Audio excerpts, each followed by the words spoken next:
Welcome to Quantum Touch Radio, supercharging your life with Jennifer Noel Taylor. Jennifer and Dr. Pat take you on a quantum journey to discover how to supercharge your life, working with universal healing quantum touch principles. Imagine knowing how to accelerate, revitalize, and engage in ways you've never experienced. In this hit show, we reveal powerful, simple steps to create more abundance, better health, emotional and mental vibrancy, and happier relationships. Imagine being simple and supercharged to cultivate life force energy for yourself and others. Get ready to be astounded. Now, here are your hosts. Wow, everyone. I'm so excited about this show today. I'm Dr. Pat, and I am joined today by my co-host, Jennifer Noel Taylor. Joining me here today, we're going to be talking about what does it mean to supercharge your life. But before we kind of jump into that, one of the things I want to say is I have the honor and the pleasure of working with people in what I do. And I've been able to spend some time with Jennifer, and I've got to tell you that, you know, my life is so blessed because I get to spend time with people like Jennifer Noel Taylor. And one of the things that I want to say about that is it's very difficult to be someone like me and not learn how to grow and evolve and change. And that's what this is about. You know, when I think about the work that she's done, what she has said yes to in her life, you know, what does it mean to be that chief magical officer of Quantum Touch, a corporation dedicated to the advancement of spiritual growth? When I think about that, and I think about that spiritual growth through energy medicine, I think about how far ahead of the curve she must have been. Because now we're looking at energy medicine. Now we're looking at it in ways that we hadn't looked at it before. And we're really being asked to step forward in the world in a supercharged way. And so now you get to experience this vision for this radio show of being about supercharging your life. This is our debut show, so we've got lots to talk about. Jennifer, it's great to have you. Great. Well, thanks for having me on, and thanks for that wonderful introduction. And yes, this debut show is super exciting. We're supercharging the excitement here. Yeah, I got to ask you this because this is our 15th year and on what most people called as a hobby of mine. Like, this is a hobby. They're like, okay, you'll get over it. What was it like for you? I mean, did folks just kind of say, geez, what are you doing? What is that quantum touch? What is that about? What Jennifer, are you doing with energy medicine, maybe? Well, I actually have a story about that. So I was actually in the hospital with a friend of mine who was giving birth, and a couple of us were doing energy healing on the mother, and it was so funny because we were sitting there, hands on, you know, around her with their hands on, and the doctor comes in and says, "Oh, that's the woo-woo room," and he walks away, and it was hilarious because that has been the attitude that I've encountered, you know, especially in the past, that it's just weird. Energy medicine is just bizarre. And but I think that's kind of fun because as we're progressing in consciousness on the planet, we're seeing more and more people getting into it. And what's really nice is the mother that I worked on, her pain level went from a 10 to a 2 during birth. And that was pretty amazing because she was, you know, in a lot of pain. And so I love being a part of that and seeing, you know, helping to relieve pain and helping people also expand their consciousness. And I like to play on the edge. So yeah, that's really fun, right? That's why you and I are talking together about this, because, you know, this is an interesting journey, and it has been for me. And, you know, while the people around me, at least the people around me, clearly looked at what we're doing as woo-woo. I love that, by the way. My university that I graduated from, California, right? The dean, the guy that had become the dean, looked at a picture of me one day, and I had these thunder eggs in my hand, and he thought they were some kind of stones, gemstones, which, so what? But he blacklisted me from even working with some of the students and mentoring them from our psychology program. And I thought to myself, I wonder what was it about this conversation that scared him so much? Yeah, that's a good question. What is it about energy medicine that scares people? I mean, that, because I think a lot of the flack that we get, we've gotten a lot of flack over the years being called like a sham or a sham operation. And on one hand, I can understand where people are coming from because they feel like that we're taking their money and not producing anything. I mean, I think there's a fear there that it's not real. Mm-hmm. So when they call us a sham, they're saying, oh, that company just takes people's money and doesn't give them anything in return. And so the fear is that if we're not real, mm-hmm. Then we're scamming people. But the other side of that fear is what does it mean if we are real? Yeah, I mean, I love that because, yeah. I mean, there are now countless now recordings and, research around the power of this. I mean, you and I both, I mean, I have stories where I received energy medicine healing on one of my knee operations and not on the other. And the one that I mean, it's a typical thing you've probably heard a million times, right? I get the energy medicine, the Reiki, I get it done on one knee, and I'm dancing 24 hours after surgery. I don't get it on the other one. Who knows why? I don't get it on the other one. And 10 days later, I'm in physical therapy trying to figure out how to walk. And what's the difference, right? There weren't complications, similar very small surgeries, and the only thing was the treatment I got. And I'll tell you, moving forward, anything that I do now, I make sure I line it up. And I think that's what we're seeing with people. We're seeing folks get the benefit of our energy, period, right? That's why we're talking about supercharging your life today, because the question then becomes, why are we interested in supercharging our lives? What the heck are we doing here? Why are we here?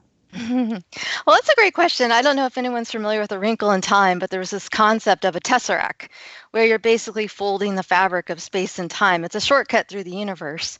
And I like to view energy medicine as a shortcut through the universe. It doesn't necessarily behave in a way that we've been taught, because we've been taught, at least my experience with school, is we've been taught that life is pedantic and mathematical, and that you can reduce physical life into a mathematical equation. And Western medicine also is based on this theory that you can reduce the body into a series of chemical reactions. And on some level, that belief is really safe because we can control it. If we can understand it, we can control it. We can control the outcome.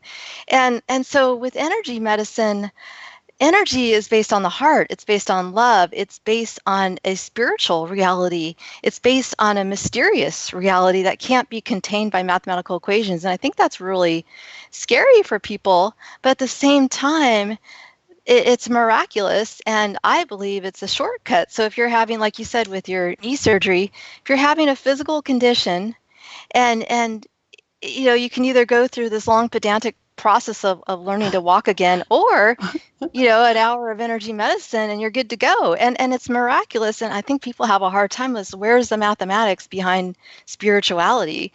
And from my perspective, although quantum physics supports a lot of what we're doing, there's still a bit of a mystery there from my perspective. It's really kind of cool that we're talking about this. When I worked in my corporate job and when I started with the phone company, I started pushing a mail cart.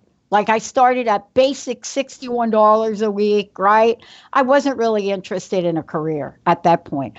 But I delivered mail to Building 15 of Bell Labs. Like Building 15 was like a separate building.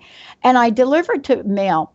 And on Fridays, this one guy would bring in bagels. This gentleman's name is Arno Penzias. He is one of the guys that discovered the Big Bang. And here I am, I'm like still a teenager and I'm having bagels with this guy. And I didn't know anything about anything. He had not come out with the Big Bang. And we're just talking. And out of the blue, I said something to him like, what's most important in your life? What are you thinking about today? And I didn't really want to know about science. We were just having bagels. And he said something like, and this is a quote of his, do you know how long it took? He said, do you know how long it took to make atoms? And I'm thinking, is he talking about Adam? Is he talking about Eve? What is he Adam? No, he says atoms, and he has a little accent. He said, it took less than an hour. He said, do you know how long it took to make man? And I just looked at him because I really wasn't interested in this question. I was really having fun with these scientists. He says, it took hundreds of millions of years to make man. And he said, you can choose whether you want to be all about energy. And he talked about energy, or you want to be about the skin. And I never forgot that. And I'm paraphrasing because I don't remember the whole thing. But what he presented me with is, do we want to look at what's not visible to us? Or do we want to put all our money in what's visible to us? And that's been a question that I've explored in my life. Isn't that really what you're talking about? Aren't we talking about the beginnings of the universe, which most of us cannot see, but the energy of that is profoundly powerful, supercharged? Supercharged. Yeah, I believe that there is an energy, that we're fundamentally energetic beings, that we're not just physical matter, that nothing's actually just physical, that we're actually of spirit. Our origin is of spirit. So we're spiritual beings in a human body having this experience. And when we leave the body, we go back to pure spirit. And that spiritual energy is the core essence of all life. So to look at just the physical is just to see just a small speck of what life really is about. And for me, that's why I love energy medicine, because we're going right to the core of who we are. Let's talk about life force energy for a minute and spiritual healing 101, I think we were going to call it today, because I love this. And I really want to turn this over to you. For me, I learned the hard way. I got really sick in '04, and I fumbled my way through finding this. And I had this show, and one day I interviewed a woman named Donna Eden, and my life changed. But I got to tell you, I still don't understand it. Help me out here. What is spiritual healing about? So spiritual healing, or energy medicine, or what we teach with Quantum Touch, is about using our life force energy to facilitate healing. Now, what that means is that we are composed of energy, of spiritual energy. And it's hard to describe what spiritual energy actually is, because we're not actually on the other side. So spiritual energy is just this term I use to describe the fundamental core of the universe. So we use this spiritual energy, which is basically tapping into our heart, tapping into our love, because I believe this energy is based on our love. It works through the heart. And we tap into this, and my philosophy is with enough love, anything can become whole. So even the most destructive condition, even the most disturbing issue, anything can become whole with enough love. And a lot of stuff that happens in the body, I believe, is the lack of love. Yeah. So the fundamental question of all life is, are you acting based on love or based on fear? How much did you love and how much did you receive love? These are the only things that really matter. So when you have a disease, when you have pain, when you have whatever, it's the universe actually showing you where there's lack of love in your life. So I'll give you a grounded example. Let's say somebody has cancer. I believe personally that cancer is about anger, that it's about bottled anger. So it's your body telling you that you have all this bottled anger within, and it's time to let it go. And cancer is bringing that up like a mirror for you to reflect on what's going on within you, in your heart, in your spirit. So cancer, I believe, is about processing anger. And that's my belief, and that's what I've learned over the years, is that a lot of these diseases or physical conditions are really about our stuck emotional energy that's fear-based. And once we process it, usually things realign. You know, one of the things that I was made acutely aware of, and I really want to talk to this with you, is that I had never really been sick in my life. I mean, people looked at me. Listen, when I moved here, I drove a super chopped Harley Davidson weighing about 850 pounds. You know what I'm saying? And all of a sudden, one day I was that, and the next day I wasn't.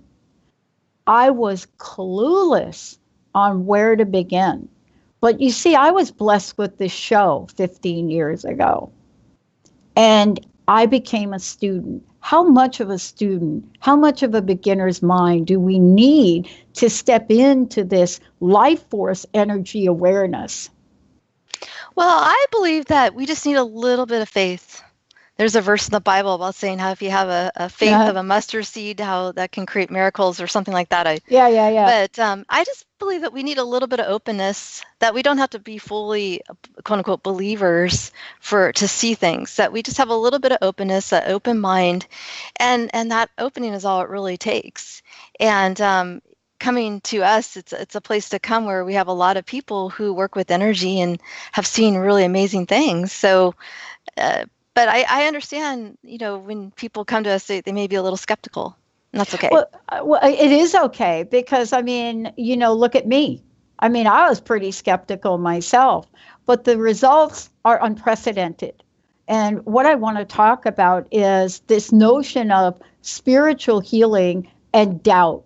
I made a statement the other day on the show, and I got I can't tell you how many emails about this. And what I said was, I've never had much of a problem with fear, but doubt is a little bit trickier for me. It's like insidious. Like sometimes you can have a water pipe that bursts, right? We were talking about that. It's like all of a sudden, the water is all over your floor. That's one version of it. My version is it's this drip, drip, drip.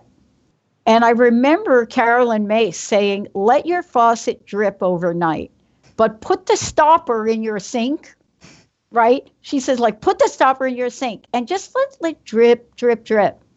And I did that. And what happened was the next day, the water was all over my floor from it. And I want to ask you about doubt and where it fits in to getting in the way or not.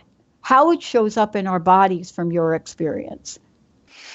Well, here's what I see a lot, and I've done this as well.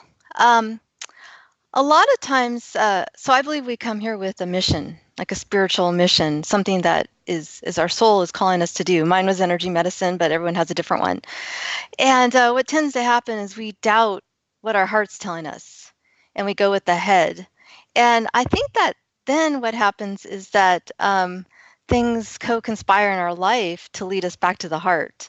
So the doubt actually, it plays a role, but eventually I feel the doubt gets overrun by the heart. Yeah. And the more that we resist what the heart's trying to tell us, and the more that we doubt, the more that our life continues to co-conspire to open the heart anyways. So I believe that we all get there at some point with an open heart and connected to our love despite doubt. And the doubt just our, spirit comes in and says, well, okay, if you want to resist it, that's okay. We're patient, And, I'm a weird case because I have a degree in computer science. So I did a lot of stuff based on logic.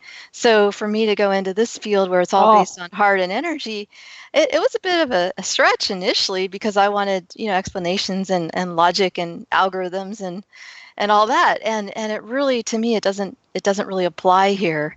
And opening the heart is really hard because it doesn't really follow, what we've been taught in school. It's not like a formula. It's flowing with the love of the universe. But the more you do that, the happier you are, and the more that your heart is open and aligned with your purpose. I want to talk to you about this computer background for a minute, if I could. I am so fascinated by the people I've met over 15 years, like you, that are extraordinary in what you're doing, the gifts you're bringing to the world, and all the people that you're helping. And I'm always fascinated to hear that there's this science technical part of you that has now moved to this place of a message of love. I want to ask you this question. Do you believe that plan to introduce you to the world of computer science was all part of the map to get you to here to talk about heart? That's an interesting question. Did my computer science degree actually lead me down this path? Sometimes I feel that we're led on our life path due to adversity. Yeah. Some like we're off track basically. Like I feel like getting a degree in computer science was actually off track. I was actually guided elsewhere before I even started. So it just led me completely off track. But there were two things that I discovered with my degree in computer science. One is I studied artificial intelligence, and I even wrote a thesis on, computability and artificial intelligence. And I realized while writing that thesis that artificial intelligence has limits because there's a theory in computer science that says there are certain things that are not computable, meaning that you can only model the universe so far with computer science. And we were running into this problem with philosophy as well, and even physics, that there was a bit of a mystery about how the universe really works. Like, why can't we compute everything? Why is there a mystery about, what's the interface between quantum physics and Newtonian physics? There's kind of a scientific question about that. Even in philosophy, the mind-body issue, like how does the mind integrate with the body? Every discipline seemed to have a point that had unanswered questions. And I discovered that while writing my thesis as well. There's things that aren't computable. And computer scientists admit this. And, so I hit a wall with it saying, well, that's interesting. There must be more out there. And then when I worked in computer science, I knew I was not doing my mission. I was off track. And I was really depressed about it. So I feel like when we're not really following our heart, it leads to depression. And so I got so depressed that I got to the point of, well, I have nothing to lose by following my heart because I'm too depressed anyways to move on. Yeah, so isn't that interesting? You and I both have that, and isn't it interesting how it shows up? I can actually, now that you mention that, I hadn't thought about this. I can point to every major supercharged shift in my life. The point before that, super depression, like dialing the wrong phone number. I was sitting there one day and I got all crusted over. And in the background, you see the crust busting banner because I was so depressed I didn't know what to do. How much of an effort of despair do you think it takes in general? I know it's different for everyone, before we realize we've got to make some kind of change? I think that most people get to the point where they're willing to give up. Yeah. Before they go into their purpose, they're barking down the wrong tree for years even, and finally they say, all right, I'm done. I can't do this anymore. And at that moment of surrender where we're just like, well, okay, I'm really open now to something else because I've hit too many walls. I'm done. At that moment, I think because someone's willing to now try something new is when they get onto their path. But sometimes that point gets really low. I mean, maybe for many people, it's almost suicidal, and I think that level of depression is basically saying, the universe is telling you you're off track. Yeah, I love what we're talking about for three reasons. One, because you and I both are examples of what a lot of our listeners talk about. We're not preaching from some book that we read. I mean, I'm not and you're not. I don't have a book that I pull out and say, oh, let me read from this about how life works. I mean, we both have scenarios where we were at a point of despair. But now we're here with the message. Your message is about supercharging your life. And I wanted to ask you, what does supercharge mean to you? Because I know that that's an energetic word as well, right? Everybody talks about their batteries as charged and supercharged, but what does that mean from a life path perspective? Here's how I use energy in my daily life. So whenever I make a decision, whether it's a conversation with my employees, or whatever it is, I check in with my heart and spirit and all that is, and say, is this aligned for the highest good? And sometimes, when things may feel like there's conflict with our business or whatever, it's like, how do you tap into what is this conflict trying to show me? What are we trying to co-create from this place? Or when things are flowing, it's like, well, how can we amp the energy up to create basically it's to create a better world. That's my goal, to create a happier, better world.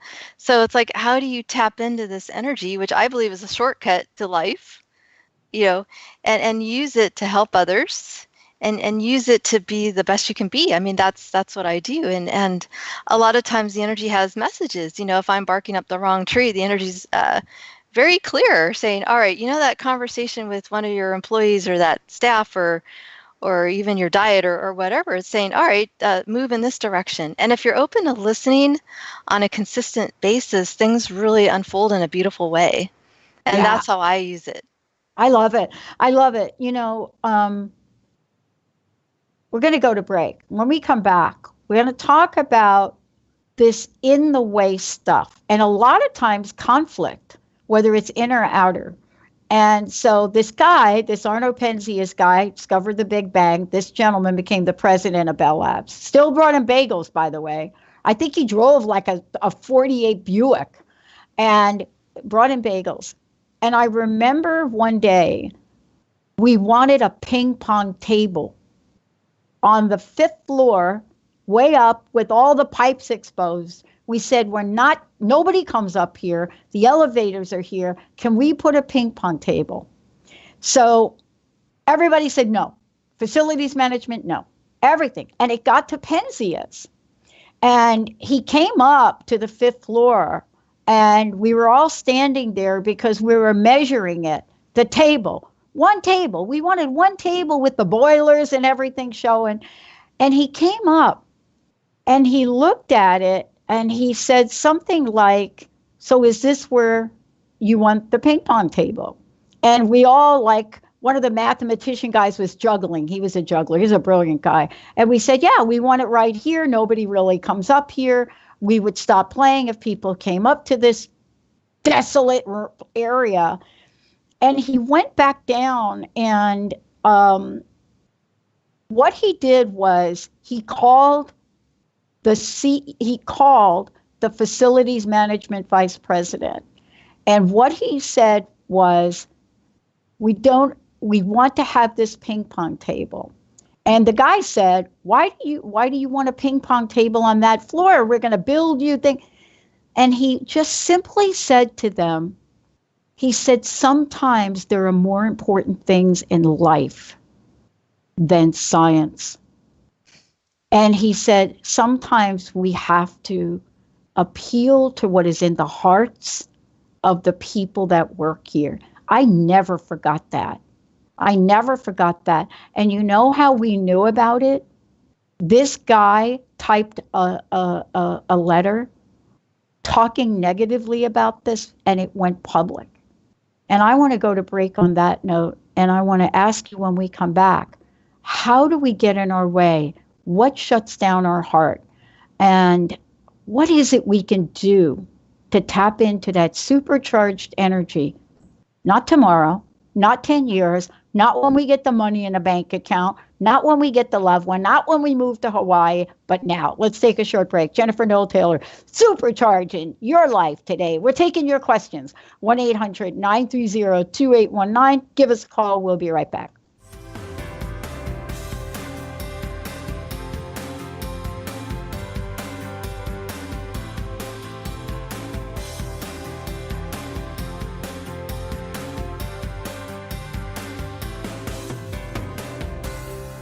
Hey, everybody, supercharging your life. Jennifer, before we keep going here, I want to make sure everybody knows how to find out more about you, how to find out more about Quantum Touch, any and all of what you'd like to let us know so that we can supercharge our life. Okay, well, there's first of all, there's the Quantum Touch website at www.quantumtouch.com. We have tons of information about energy medicine. We have stories, lots of information about that, classes, workshops, products. So that's the first place to go. Personally, I'm doing my own project, which we haven't really talked about yet, but supercharging your money situation. I'm writing a book right now, so if you're interested in that piece, you can go to my personal site, which is jennifernoeltaylor.com. And so those are two ways to reach us. Oh, thank you. Well, I love this because this is not the only show that Jennifer and I are going to do together. We're going to do a whole bunch of these. And the whole idea of supercharging your money and your personal vision around that is it's more than a necessity now. See, what we've got going on around money worldwide is crazy for all of us, right? So hopefully we're going to be talking about that in some of the shows coming up. Also, I wanted to ask you about if they sign up for your mailing list, right? They're going to get a couple of the copies of the upcoming book, right? Yeah, on my personal site, Okay. if they sign up for my mailing list, I'm giving the first 3 chapters for free right now. Okay. Yeah, I'm still working on this book about how do we integrate our spiritual self and our money? How do we use our consciousness, the same principles of energy healing, to attract money and abundance, or at Wow. least pay the rent on time, because so many people are struggling. So, Yeah. yeah, it's funny. 75% of Americans live paycheck to paycheck. They're all struggling with money, and I'd love to help people not only supercharge their health and get out of pain and have a lot better health, but also the money situation, get out of the struggle, get out of the pain there. Because when you're in financial pain, it's easier to get into physical pain and vice versa. So, Yeah, boy. yeah. So a lot of the stuff we teach with energy, you can apply to your life in addition to your health. And that's my interest right now. Well, that really comes to what we're going to talk about now. And it's like talking about, like, how do we get in our own way? I mean, those things that you mentioned about money, I can really pinpoint, stories about that for myself. But we get in our own way in other aspects of our life, whether it's relationship, money, job, career, walking the dog, it doesn't matter. We can really get in our way and not know it, right? Well, I feel like if your life doesn't match what your heartfelt desires are on any level, then there's something in the way. Yeah. And sometimes it's hard to figure that out. And sometimes I have things in my life that I go, What? How did I generate that? Yeah. So, I mean, I still have that and I still work on myself. But it's usually something in our heart, something in our energy, something in our frequency isn't a match for what we want. And so I'm constantly dissecting, like, what energy am I putting into the world? Because I believe that we create our reality based on what energy we're projecting into the world. So we're creating all this maybe quote unquote negative stuff in our life, as well as the positive stuff. And it's basically based on our energy. And so what energetically is in the way? Well, that's a good question. And Yeah. yeah. Well, I've had a few things happen to me in my life along the way. And, for whatever reason, I've had an opportunity here in the past 20 years to kind of, has it been 20? Yeah. Past 20 plus years to look at it differently. There's something to be said about what happens to us. If supercharging your life is about love, right? Then the antithesis of that, or you're having your battery completely deflated, is that fear, or is it the many flavors of fear related kinds of things? Because there are people walking around saying, oh, I'm not afraid, but they're stuck. Mm-hmm. Well, I feel like one of the root causes of, let's say, negative stuff is something that I was doing in spades, is feeling like a victim. And Oh, yeah. to me, this was a theme that ruled my life for many years. Is feeling like I had no power, and I think a lot of people who are struggling, who I've talked to, feel like on some level they're a victim of the system, of Trump, or of their body. Unfortunately, I feel like Western medicine will tend to say you're fighting cancer, you're fighting your body, as if that person is a victim of their own body. So it's this mentality that's really locked into our whole system. The victim consciousness is really a big part, and it's an underlying theme that I think is like background noise. We don't even know that we're in this victim mode until we wake up from it. And I had that. I didn't know I was feeling like a victim to my money and my relationships and everything else that I didn't like. I was in the background, I was feeling like this victim. And once I said, okay, I'm not a victim here. I generated this. I created this. Yeah. I created my $135,000 of debt. I created my health problem. I created this relationship that really sucked. Once I was able to own up to the fact that I'm generating my external reality on a very deep level, then I felt empowered to change it. So the disempowerment, I think, is one big area where I think we get in our own way, feeling disempowered or dejected or that we can't change anything. Yeah, I love that we're talking about this because, there are many shades of victimhood. There are the shades that have to do with some really horrific things that happen to us in life, Mhm. and then there are some things that are not as severe. However, the victim energy it doesn't matter the degree. It's still the same energy. And I was reading something from Viktor Frankl the other day, and I thought to myself, if this man were still alive, I would love 15 minutes with him, because what he did with his attitude in a concentration camp, it reminds me of my little annoyance for the day that I am weltered over. It's just not worth it.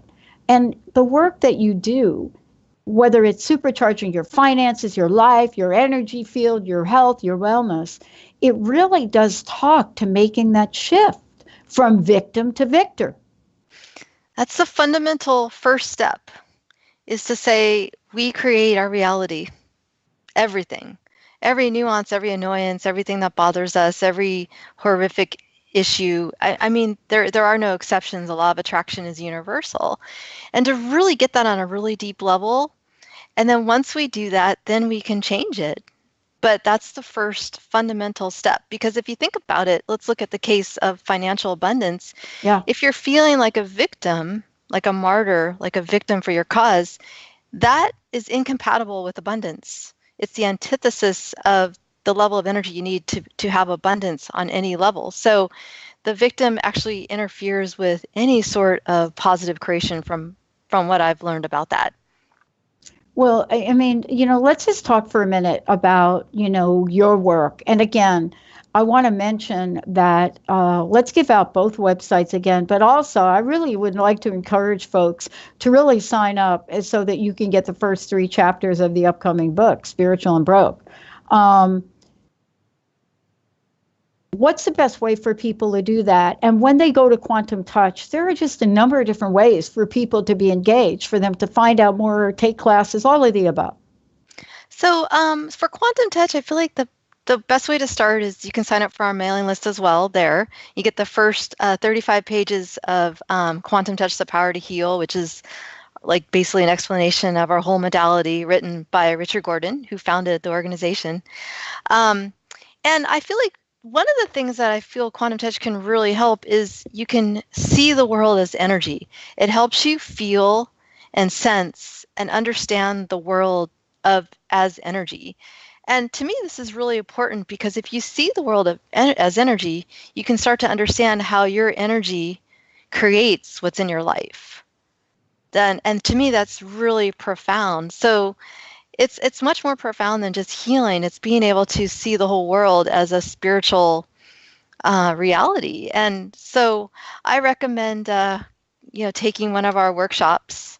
Our first workshop is level 1, and if you take that workshop, after that workshop, a lot of people who attend it are able to at that point feel energy, which is amazing. It took me about a year to be able to feel energy, but a lot of people can come out of that workshop being able to sense energy, being able to feel it, being able to work with it.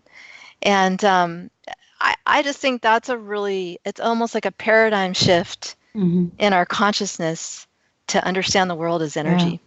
And that really leads me to talk about some techniques. Let's talk about some simple things that we can do so that we can feel the energy and start to use it to supercharge our life. Wow, this hour has gone by so quickly. What can you share with us today as things we can do right now? So I feel like one of the things that is really important, and you can make this a practice, is connecting to our heart. And the way that I like to do this is doing something that I love. And as a practice, spending about 10 minutes a day doing something that you love, connecting to your love, feeling your love. Because what this gives you is it allows you to start sensing the world as love, as energy. And also it allows you to hear your divine messages, your life path, what your heart really wants, what your true purpose is. When you open that door, you get to you open it up to starting to really hear what you're here for. So, and I think a lot of people may feel like meditation may not be for them, but I believe you can open the heart by petting the cat, or gardening, or whatever it is, walking around in nature. It just means being fully present with the moment. And this is why gratitude is so amazing, because gratitude puts you into a place of 100% presence with the moment. And that's when you open your heart and you feel your purpose, and you feel the world as energy, and you feel the world as love. So gratitude is an amazing tool. So anything that you can do to put yourself there, even for a small period of time. I mean, go pet a kitten. I don't know, whatever it is for you. I use kittens because I love to pet kittens, but whatever it is for you, it just, even just a brief period of time. Yeah, one of the things that I know we're going to talk about a number of things, during the radio series, is the exponential effect for those of us that have had our hearts crusted over or shut, the exponential effects of when we allow it to be open, even the slightest bit. The energy of that really is supercharged. It may be a little bit unusual for a bit, but there's something that starts to happen. How would you explain that thing that happens? So if anyone's familiar with heart math, it's a modality that teaches working with the heart. They discovered that the heart emits a stronger energy than the mind. They have some scientific numbers or whatever, but your heart actually emits a more powerful energy than the mind. So when you open that heart, you're tapped into this an immense amount of power and truth and love. And that's the most powerful thing in the world is your love. So when you're trying to think your way through life, it's harder to get that far. But when you open your heart and listen to the universe, I just feel like that's when you tap into your real power. Yeah. As we take a look at our life force energy, and I want to get back to that, I think many of us, if not all of us, have inner desires, right? A lot of times we're afraid to express them because we don't really know a way to really open up to the possibilities. And I wanted to ask you about supercharging your life and this quantum field of possibilities. Can you talk to how the energy of supercharging your life really starts to open up the world of possibilities for us rather than the world of problems? So when you open your heart and supercharge your life, I feel like you get messages for inspired action that you can take that are like shortcuts to your goal. So, for example, I have a story about I've met my business partner, Richard Gordon, 13 years ago at a lecture, and the universe said, by the way, you're supposed to run his company. And I'm like, okay, universe, you're a little bit crazy. I don't even know this guy. I just walk up to him and say, oh, by the way, you don't know me, but I'm supposed to run your company.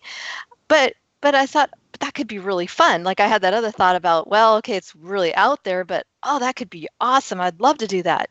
So I felt inspired by the idea. But then I asked the universe, well, just guide me step by step, if that's really my path, and the universe tends to open these doors that we don't see if we have a little bit of faith and are willing to embrace the idea of what we love. And it's almost like going through a maze, following the little lighted paths of energy. Oh, You go yeah. through this maze and you end up in this amazing place that you never thought was possible because yet the universe guides you and open the doors rather than trying to use logic. I love that story because there's so many pieces to it, right? I mean, when you heard that, and I'm saying heard that, when you got that instruction to that you were to run this company, obviously you didn't question it very much except to say what, and then you took action on it. And I know that we're going to be talking in these shows. There's a bridge between that intuitive hit, as I call it, and then the next act we take to support it. What do you think it takes to go from that to action? Well, I believe that when you get that hit of what your path is, that you will also receive um, inspired action steps, Oh, something that feels like something you want to do. And the problem that I see that we get our own way is that I do this. We like to scramble around and do a bunch of action that may be uninspired, but we feel like we need to accomplish a goal. yes. And and I've done this many, many, many times. Is thinking, well, okay, I'm inspired by that, and now I'm going to scramble around and do all these things that I don't want to do, thinking that that's how to reach that goal. Right. Whereas what I found that works better is actually waiting for the next inspired action piece and following that. And that's the universe saying, this is your next open door, rather than scrambling around trying to force a door open, letting the universe guide you towards the next step. And sometimes I still do uninspired action, but my overall Yeah. purpose is to only do inspired action at this point. That's one of my goals, and I'm getting Yeah. better at it. Yeah, and we're not talking about like the fact that you should really maybe do your dishes and the laundry. We're not talking about those things. But I love that you're talking about this because what it then says, right? And this is really important for me. It was important. Somewhere along the way, I got in my consciousness that anything really good in life has to be hard. Like there has to be a price you pay for it. Like there can't be this inspired thought that then leads to inspired action that then leads to what? Manifesting your desires. Isn't that something we really need to rethink? This idea that pain, suffering, paying our dues, all of that has to happen. I believe that this is martyrhood. This idea that we need to suffer to help others and interesting part about martyrhood is it's all over the spiritual traditions. Martyrs are praised, people who die for the cause, people who suffer to help others, people who it's just all over. And I believe that this martyrhood consciousness is something that the universe, the all that is, God, or whatever you call it, is inspiring all the spiritual people to shift out of at this point. Vows of poverty, vows of celibacy, all of this stuff, recognizing that it doesn't really serve the expansion of worldwide consciousness anymore. But martyrhood is a tricky one to get rid of because it's been so praised, it's been so honored, it's been such a part of spirituality. It's like through our DNA almost to say, well, we should be martyrs for our cause. Yeah. But martyrhood, it puts you in a place where you actually can't serve. Because if you're suffering, how can you help others, You really? can't. Yeah. Yeah. I was talking to somebody who was preparing to go on a special trip, like a gift, like a trip. That's like, oh, yeah, I'm going to, I'm coming, I'm coming. But before, there was this list of all of the stuff that she had to do. And I was thinking, like, what is that about? And she finally said, I feel guilty leaving. If I don't do so by the time she was getting ready to go, she was exhausted and got mono, right? From just crazy stuff so that she could gift herself a trip. Now, I think we do that a lot. Maybe not to that extreme though, but we do it. Hmm. I've done it many times, feeling Mm, like I somehow need to overwork. I mean, sometimes I still do that, but just this kind of idea that I need to suffer to help others. I'm working hard to I eliminate am that, too. and I've made a lot of progress because when I'm suffering, how can I inspire people if Yeah. I look like crap, or if Yeah. I'm tired? Or if I show up for a meeting with my wonderful people that work with us and I'm just not in a good mood, I mean, how can I facilitate an inspiring meeting when I'm tired and uninspired myself? So if we take care of ourselves, then we can conduct a happier environment for people. Oh, I love it. Let's, on that note, please, thank you so much for today. We're going to be continuing our conversation about supercharging our life. Thank you so much for today. Again, please let folks know how they can find out more about you. And thank you for that fabulous reminder today for me. Yeah, I'm reminding myself. Yeah, so thank you so much. Just to recap, so you can go to quantumtouch.com if you want to learn more about energy medicine. We have like that free 35 pages of our first book, and then also where I talk about the money piece, which I'm working on right now. You can go to my site, which is jennifernoeltaylor.com, and sign up there. Anyways, I hope you get a chance to check us out, and thank you so much. Yeah, boy, we're just heating it up right here. I am so looking forward to this.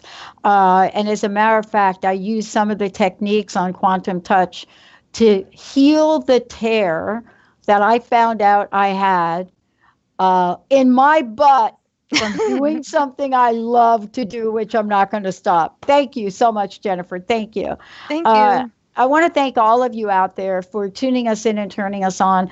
And I just so love all of you. And today we talked about opening your heart. Tomorrow is one of those days where you're going to get to apply it. Thank you all. Thank you, Jennifer. Thank you, Rob, Carter, Benny. Have yourself a fabulous rest of the day.